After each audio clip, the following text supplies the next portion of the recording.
What would it take to vanish completely? Not just from a town, but from the very idea of civilization. Deep in the crumpled terrain of the southern Appalachians, where ridgelines swallow the horizon and the fog sits low in the hollows like something breathing, there existed for more than a decade a world unto itself. Not a settlement, not a farm, a kingdom. One man's kingdom, built on silence, fear, and the slow erasure of everyone who entered it. This is not a ghost story. What makes it far more disturbing is that every element of it was real. And the most terrifying part? The people who should have stopped it knew. In the spring of 1902, a man named Elias Crow rode into the hill country of eastern Kentucky on a mule loaded with tools and almost nothing else. He said very little to the people he passed. He paid in cash. He gave his name when pressed, but nothing more.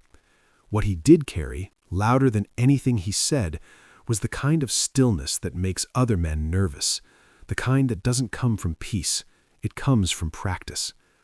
Where exactly had Elias Crow come from?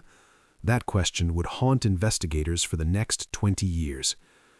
With him was a young woman he called his wife, Clara, 18 years old, with dark eyes that tracked movement the way a trapped animal's do.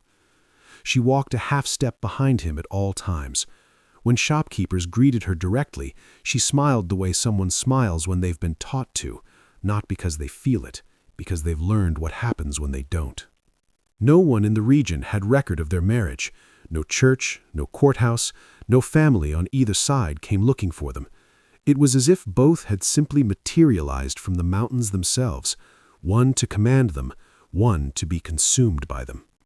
They claimed a remote parcel of land 6 miles from the nearest road, accessible only by a winding deer trail that switchbacked between limestone outcrops. Within weeks, the sound of axes carried down from those ridges. Within months, smoke could be seen rising from a chimney that hadn't been there the season before. No one went to welcome them. Even then, something about Elias Crow made people keep their distance without being able to say exactly why. Here is a question worth sitting with. At what point does a community become complicit in what it refuses to see? Within the first year, the stories started. Not dramatic ones, not at first. Just the quiet, creeping kind that spread through general stores and church pews. A trapper who'd worked those hills for 30 years said he'd heard sounds one moonless October night that made him change his usual route for good. Not animal sounds, something between a voice and a cry, long and hollow, bouncing off the rock walls of the valley in a way that made it impossible to locate the source.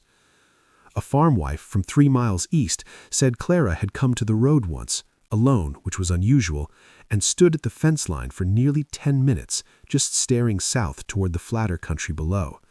When the farm wife called out, Clara turned around and walked back up toward the trees without a word. Was she looking for a way out, or had she already stopped believing there was one? Elias sold timber in the valley towns, always arriving before the day warmed up and leaving before anyone thought to ask him questions. He was not unfriendly exactly. He just had a way of controlling conversations, redirecting, deflecting, moving on, that left people feeling vaguely foolish for asking. Nobody could ever say he'd refuse to answer them. He just made sure the answer never came. By 1904, local gossip had hardened into something more uncomfortable, a consensus that whatever was happening on that remote property, it was better not to know. The county sheriff at the time, a man named Harold Vance, was known for picking his battles carefully. Remote mountain disputes, he liked to say, had a way of making lawyers rich and sheriffs dead, so he chose the comfortable option. He looked away. Comfort, it turns out, is its own kind of cruelty. By 1908, when a prolonged winter sealed the valley in snow for 6 straight weeks, the shape of what Elias had been building finally began to come into focus, though no one could see it clearly yet. Because here is what no one initially understood. Elias Crow wasn't building a homestead, he was building a system. A hunter named Percy Dale, tracking elk through thigh-deep drifts, stumbled across something odd in the snow near the ridge above Elias's property. Drag marks, not footprints. wide, parallel furrows in the white leading from the main cabin area toward a limestone cave mouth he'd never paid attention to before. He followed them as far as the cave entrance, then stopped. He later said he had the absolute certainty that something inside was listening for him. He did not go in. He went home and said nothing for 3 weeks.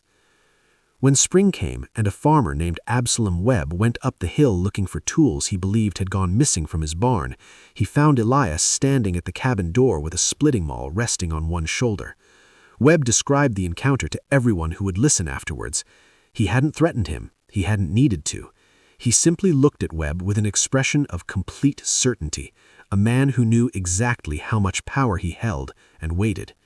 Webb left within 2 minutes, moving fast. But here is what Webb told people in the tavern that night that nobody wrote down at the time. He said he'd caught a glimpse through the unboarded window of a side room. Clara was sitting in the corner on a stool, just sitting, staring at the floor. And when Elias's footsteps crossed in front of her, her whole body went rigid, the way a dog flinches before the hand is even raised. That detail sat in people's minds like a splinter, irritating, impossible to remove, impossible to act on. The first time anyone came close to a formal investigation was the winter of 1910, when a commercial traveler named Duncan Price failed to arrive in the next county on schedule. His wagon was found on the valley road, horse still hitched, goods untouched. No sign of a struggle. No note. No Duncan Price. Where had he gone? And why did the search party, when it reached the perimeter of Elias's land, turn around without knocking? Sheriff Vance reported it as a disappearance of unknown cause. He sent no one up the hill. He noted in his report that the terrain in that region presents significant investigative challenges. What he meant was, I am afraid of that man, and so is everyone who works for me. More disappearances followed. Not a flood of them, a trickle, carefully spaced. People at the margins, a railroad worker between jobs, an itinerant preacher who'd mentioned he planned to visit isolated communities, a surveyor sent by a land company to assess mineral rights in the eastern hills. All of them had one thing in common besides their disappearance. Nobody raised an immediate alarm. Each of them was the kind of person society misplaced routinely and mourned slowly, if at all. Elias Crow had not chosen victims at random. He had studied how society worked and chosen the people it would miss the least. That level of calculation should tell you everything you need to know about who you were dealing with. This was not a disturbed hermit. This was a predator who had thought very, very carefully about the architecture of his hunting ground. In the winter of 1913, a government geologist named Marcus Aldred arrived in the county with official land survey documents and the calm, unshakable confidence of a man who believes that legal authority is the same thing as physical safety. Local people warned him. He thanked them pleasantly and went up the hill anyway. His horse returned to town 3 weeks later, alone, thin, covered in scratch marks. His gear was still lashed to the saddle. His notebooks were gone. The notebooks were gone. Think about that. Someone had made a specific decision about what to keep and what to leave behind. That is not a crime of panic. That is a crime of patience. The county's new sheriff, Thomas Hartwell, finally assembled a search party. 6 men rode up on a February morning, cold enough to see their breath at midday. What they found was not a cabin. It was a compound. Hidden behind and between the visible structures were additional buildings, sheds with barred windows, a root cellar with a locking mechanism on the outside, what appeared to be a smokehouse whose interior smelled of something they couldn't name and didn't want to. The main cabin had boards nailed across the window frames from the inside. Elias met them at the door with his arms crossed, perfectly calm, explaining that he hadn't seen any geologist. Saying no, they could not search his sheds, saying that without a warrant, they had no standing. He was correct legally, and he knew it. Clara was not visible during the search. One deputy said he heard movement behind the cabin wall, soft, deliberate movement, like someone pressing themselves against the wood to stay out of sight. The man rode back down the mountain in silence. Every one of them would later say the same thing. We knew. We knew exactly what was up there, and we left anyway. When clothing belonging to Marcus Aldred was found shallow buried near a creek bed the following spring, stained, torn, bundled with partially burned pages of survey notes describing underground tunnel formations, Sheriff Hartwell finally obtained his warrant. By the time he returned with 8 deputies and a judge's signature, the property was empty. Elias Crow, Clara, and however many other people had been living on that land, gone. Vanished into the mountains with the same silence that had always surrounded them.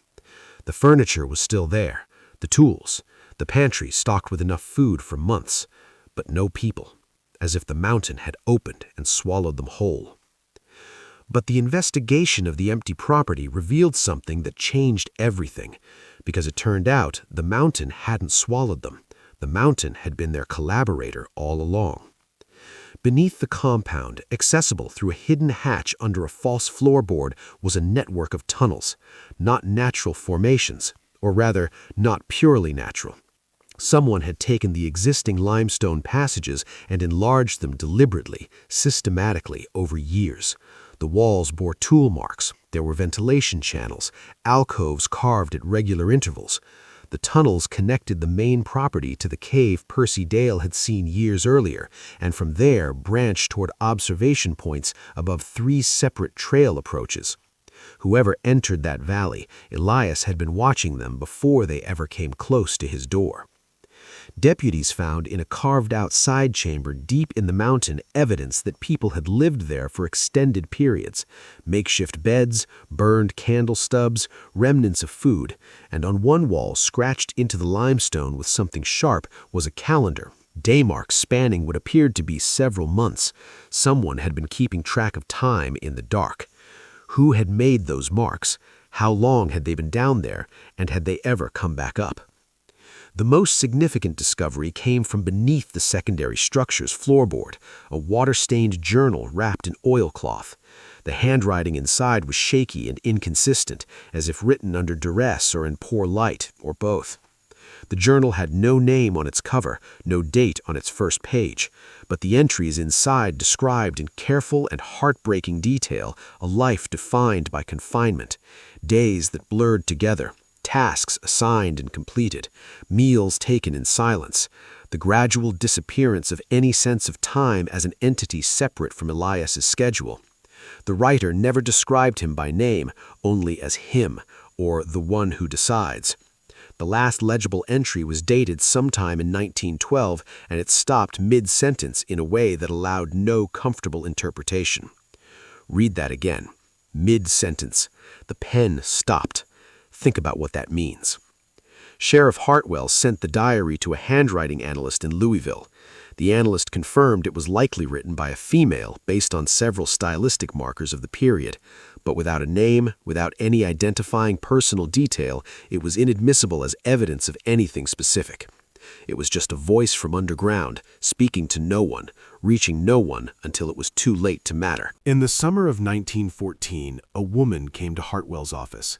She'd traveled from Tennessee and asked to speak to whoever was handling the mountain investigation.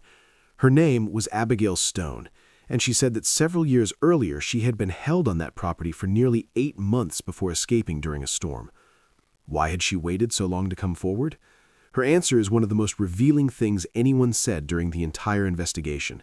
Because I knew no one would believe me, and because I was certain he would find me if I tried. Abigail's account was detailed and specific in ways that could not have been fabricated. She described the layout of the compound before the investigation had been made public. She described the tunnel entrance before officials had released that information. She described Clara not as a villain, but as a woman so thoroughly remade by years of isolation and control that the lines between her own identity and Elias's dictates had dissolved entirely. She wasn't cruel to me, Abigail said. She was worse than cruel. She was convinced. She believed every rule, every restriction, every punishment was correct and necessary, not because he'd forced her to, because he'd had enough time to make her. That distinction between forced compliance and genuine belief is one of the most disturbing things about coercive control. Given enough time in isolation, the cage becomes invisible. And here is the hardest question this story asks us. At what point does a victim become something more complicated than a victim? And does the answer to that question actually matter? Abigail's testimony was compelling but legally insufficient. She had no documentation proving she'd ever been on the property. She was an orphan with no family to file a missing persons report on her behalf. The legal system of 1914 had no framework for prosecuting coercive control as a crime. Hartwell believed her completely. He could do nothing with her statement except file it in a folder that grew thicker every year without resulting in a single arrest. A deputy named Robert Caswell from the neighboring county had a theory that most of his colleagues dismissed as obsessive. He believed that Elias Crow was not an isolated phenomenon, that what had existed on that remote property was one node in a larger, informal network of people who had deliberately placed themselves outside of civil society. And the evidence, when he finally assembled it, was not easy to argue with. Cross-referencing disappearance reports across 4 counties, Caswell identified 7 other remote properties displaying suspicious patterns: reclusive occupants who avoided civil registry, no children enrolled in schools, unusual purchasing patterns at general stores, and in 3 cases, structural elements, hidden outbuildings, unusual underground features that mirrored what had been found on Elias's land with too much precision to be coincidental. These properties had been acquired under different names, but when Caswell had handwriting samples compared, a trained analyst in Richmond identified consistent features across several deed signatures. Not identical, but consistent in the specific, subtle way that emerges when someone has practiced disguising their handwriting but hasn't practiced enough. Elias Crow had not been running. He had been building backup positions for years before he needed them. The fire that destroyed the original property in November 1914, while it was officially unoccupied, was never explained. No witnesses, no suspects. Just a structure that had held too many secrets, reduced to ash and sealed tunnels overnight. Someone had made a decision about what to erase, and they executed it efficiently. Caswell was promoted to sheriff of his own county by 1916. He never closed the file. The question people kept returning to, in taverns, in church pews, in the academic papers that would eventually emerge from this case, was the question of Clara. She had arrived as a teenager, already carrying the posture of someone who had learned to make herself small. Edmund Hale, a regional historian who spent years researching the case, found a partial marriage record from a small Virginia parish dated 1901. The bride's maiden name was water-damaged beyond recovery. Her mother was not listed. The church no longer existed. A woman who'd known Clara briefly as a girl described her as sad in a way that seemed older than her face. Another said she remembered Clara's eyes, like she was watching for something bad to happen and had already accepted that it would. Elias had not broken Clara. She had arrived already fractured. He had simply, methodically, patiently finished the work that others had started. That is not a defense of what Clara became. By the time Abigail Stone described her in 1914, Clara had participated in the enforcement of rules that confined others. She had become part of the machinery. Whether that made her a victim, a perpetrator, or something the language of 1914 had no word for, that debate would continue for decades among the scholars who studied this case. What we know is this: Clara was never found. There were no death records, no marriage records under a new name, no census entries that could be reliably matched to her. The leave the mountains and entered a silence as total as the one she'd lived inside. Unless she didn't leave at all. And that possibility, the one that no one wanted to say plainly, was the one that kept people off certain trails in those mountains for a generation. In October 1929, Vera traveled to a small Missouri town following a thread she'd been pulling for months. A woman named Ruth Williams, who had appeared in the town in 1920 with no documented history before that year, no family contacts, and a manner that longtime residents described as careful, like someone who'd learned not to trust stillness. Ruth Williams worked as a seamstress. She was good at it, precise, patient, thorough. She didn't socialize beyond necessity. She paid her bills early. She attended church without becoming part of its community. She existed in the town the way a shadow exists, always present, never fully there. Vera visited the fabric shop over several weeks, initially as a customer, before eventually asking careful questions about Ruth's past. The response was immediate and total: stillness. Not confusion, not offense, stillness, the kind that comes from a body that has learned to freeze when threatened. Ruth said only that her past was her own, that she had made a life, that she did not want it disturbed. She asked Vera to leave and not return. And here is what Vera wrote about that moment. She did not say, "I have nothing to hide." She said, "I have made a life." There is a difference. The first is a denial. The second is a plea. Vera honored the request. She wrote Caswell a letter. He wrote back within a week. He was glad to hear the woman seemed to be living in peace, and he had no warrant to serve her and no legal basis to compel her testimony. After nearly 2 decades of pursuing everyone connected to this case, that was all he had to say. The stock market collapsed 2 weeks later. The depression arrived. The case cools to the temperature of old paper and filing cabinet dust. Here is what was never answered. Where did Elias Crow go? Sightings continued for years. West Virginia, Tennessee, Ohio, once even as far north as Pennsylvania. Each report was followed up. Each trail went cold. Elias had spent a lifetime practicing disappearance. He was, by any measure, exceptional at it.